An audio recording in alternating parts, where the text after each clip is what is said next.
ឲ្យក្រុមទុកងួយើងមានកម្លាំងខ្លាំងក្លាគឺថាគូប្រកួតលើកទី33រវាងក្រុមទុកងួជ្រុងយងជួបជាមួយនឹងក្រុមទុកងួសម្រោងទី2លទ្ធផលគឺក្រុមទុកងួជ្រុងយងបានទទួលជ័យជំនះបាទ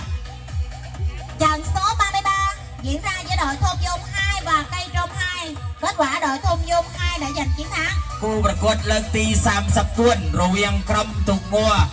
កំពុងបោះត្រាភូមិកណ្ដាលផលគឺក្រុមទុកងួអំបែកវែងថ្មីទី1បានទទួលជ័យជំនះបាទ Trận 4 môi diễn ra giữa đội Chàm Chẹt 1 và Sóc Quen mới 1. Kết quả đội Sóc Quen mới 1 giành chiến thắng. គូប្រកួតលើកទី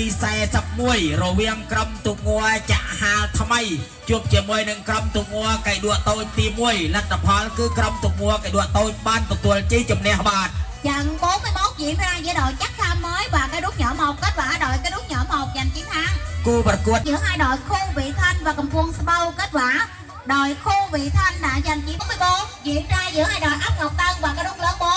Kết quả đội Ấp Ngọc Tân giành chiến thắng. គូប្រកួតលើកទី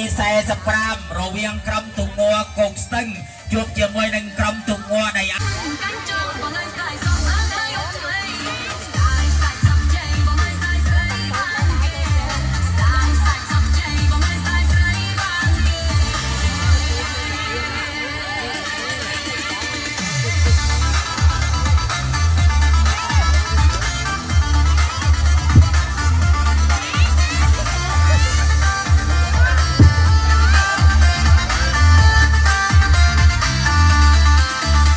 ទីរាំងសីបានទទួលជ័យជំនះបាទ Trận 46 diễn ra giữa hai đội Pô Thi Răng Xây và Cà Nhung. Kết quả đội Pô Thi Răng Xây giành chiến thắng. គូប្រកួតលើកទី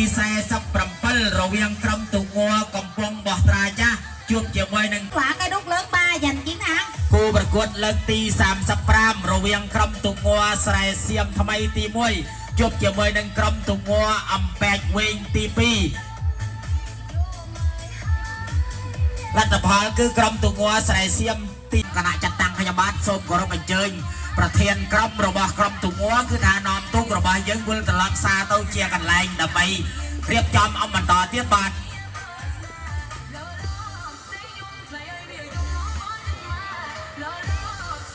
ស្រែសៀមថ្មីទី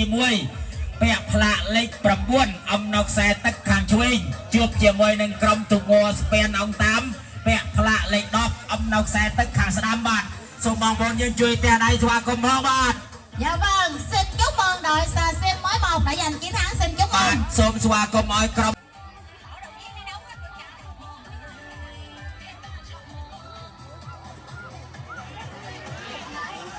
បាទខំប្រឹងឡើងបាទអំយងពាក់ផ្លាកលេខ19អំណុកខ្សែទឹកខាងឆ្វេងជួបជាមួយនឹងក្រុមទុកងួសំចែកទី1អំណុកខ្សែទឹកខាងស្ដាំបាទទូកទាំងពីរកំពុងតែមានល្បឿនប្រហាក់ប្រហែលគ្នាសូមបងប្អូនយើងជួយទះដៃស្វាគមន៍លើបាទខំប្រឹងឡើងបាទ